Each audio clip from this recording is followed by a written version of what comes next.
ইয়া আইয়ুহাল ইনসান, রব জানায় দেয় হে গোলাম, দুনিয়ার জমিনের মধ্যে এত কিছু আমি আল্লাহ শ্রেষ্ঠ দেওয়ার পরে আইয়ুহাল ইনসান, হে মানুষ কি হলো তোমাদের, মা গররাকা বিরব্বিকাল কারীম, আমি কারিম রবের ব্যাপারে দুনিয়ার জমিনের মধ্যে কে তোমাকে ধোঁকা দিয়ে দিল?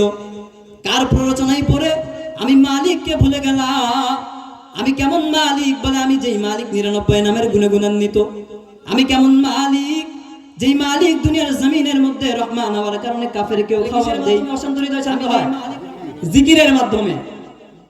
বলে আযাকিরুন আল্লাহ কাসীরান ওয়াজ যাকিরাত, বলে তোমাদের আমি আল্লাহ মানুষদেরকে দুনিয়ার জমিনে পাঠাইছি, সে পুরুষ হোক আর নারী হোক, সে যদি দুনিয়ার জমিনে শান্তি পাইতে চায়, অশান্তির গহ্বরে ডুবে আছে, শান্তির কারণে মানুষ হাহাকার করতেছে, শান্তি জীবনে নাই, আল্লাহ জানায় দিলেন শান্তি পেতে চাইলে জিকির করা লাগবে বেশি থেকে বেশি। আমি রবের উপর জিকির, আমার রসুলের প্রতি দরুদ। কি বললাম? আমি রবের উপর জিকির, রসুলের প্রতি দরুদ। জিকিরের মাধ্যমে ফায়দা হয় কি হয় না? কি ফায়দা হয়? বলে অশান্ত হৃদয় শান্ত হয়ে যায়। আযাকিরুন আল্লাহ কাসীরান ওয়াজ যাকিরাত, আল্লাহ নিজে জানায় দিছে দুনিয়ার মধ্যে মুসলিম যারা নর এবং নারী আছো, অশান্ত হৃদয়কে শান্তি করতে চাইলে রবের জিকির করো এবং আখিরি জামানার পয়গম্বর আকা ইনামদার তাজদার মদিনা মুহাম্মদ মুস্তাফা সাল্লাল্লাহু আলাইহি ওয়াসাল্লামের উপর দরুদ পড়ো। ইন্নাদ দীন ইনদাল্লাহিল ইসলাম, আল্লাহর কাছে মনোনীত একটা দিনই আছে, একটা ধর্মই আছে, সেটা হলো কি? ইসলাম। এই ইসলাম ছাড়া কোনো গ্রহণযোগ্য ধর্ম আমার আল্লাহর কাছে নাই। আমি শ্রেষ্ঠ নবী পাইছি, কি পাইছি? শ্রেষ্ঠ আল্লাহ পাইলাম, শ্রেষ্ঠ নবী পাইলাম, শ্রেষ্ঠ দিন ইসলাম ধর্ম পাইলাম।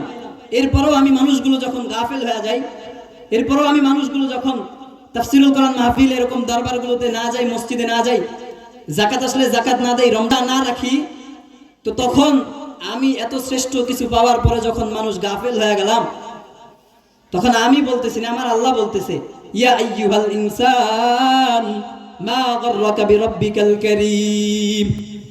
আমি দুনিয়ার জমিনের মধ্যে মানুষদেরকে এত এত শ্রেষ্ঠত্ব দেওয়ার পরে মানুষগুলো যখন আমি রবের ডাকে সাড়া দেয় না, কারণে দিনের পরে দিন তুমি বেনামাজি হওয়ার পরেও আমি আল্লাহ তোমাকে খাবার দেই।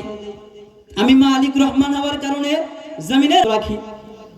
আমি ওই মালিক, যেই মালিক রহমানের কারণে বেঈমানের যা করি আমি আল্লাহ, তুমি বেনামাজির, বেবন্দেগীর, বেআমলির মানুষেরও তাই করি। আল্লাহ করে না? কথা বোঝেন নাই মনে হয়। আমি আমল করি না, আমি কিচ্ছু করি না, রবের হুকুম মানি না, তো আমার ভিতরে আর একজন বেঈমানের ভিতরে, একজন যে হিন্দু, যে খ্রিস্টান, যে বৌদ্ধ, যে আমার আল্লাহকে মানে না, আমি মুসলমান, আমি আমার আল্লাহকে মানি, তো যে মানে না আমার আল্লাহকে, আমি আল্লাহকে মানি, কথা বুঝেন? আমি আমার আল্লাহকে মানি, কাকে মানি? আল্লাহকে মানি, কিন্তু আল্লাহর বিধান মানি না। 2 নাম্বার, যে ব্যক্তি খ্রিস্টান, যে ব্যক্তি ইহুদি, যে আমার আল্লাহকে মানে না, ওর কি নামাজ পড়ার, রোজা রাখার কোনো প্রশ্ন আসে? ও তো রোজাও রাখবে না, নামাজও পড়বো না। এবার আসেন, আপনি, আমি মুসলমান, আল্লাহকে মানি, বিধান ছিল আমার উপরে, আপনি আমি মানলাম না, তো ওই যে যার উপরে বিধান ছিল না, ওর ভিতরে আপনার ভিতরে পার্থক্য কি? কোনো পার্থক্য আছে? আল্লাহর নবী জানায় দিলেন ওয়াল ফারকু বাইনাল মুমিন ওয়াল কাফির তারকুস সালাহ। হাদিসের মাধ্যমে নবী জানায় দিলেন, আপনি মানুষকে জিজ্ঞেস করার পর বললেন ওই মানুষ আর মুসলমান কাফেরের মধ্যে কোনো পার্থক্য নাই। নবীও বলে হ্যাঁ, মুসলমান এবং কাফেরের মধ্যে কোনো পার্থক্য নাই, তবে পার্থক্য আছে as-সালাহ। মাল ফারকু বাইনাল মুমিন ওয়াল কাফির তারকুস সালাহ। যে নামাজ ছেড়ে দেয় সে কাফের, যে নামাজ পড়ে সে মুসলমান। যে নামাজ ছেড়ে দেয় সে কি? কাফের। মান তারাকা সালাতান মুতাআম্মিদা ফাকাদ কাফারা। এটা আমার কথা নয়, কার কথা? নবীর কথা।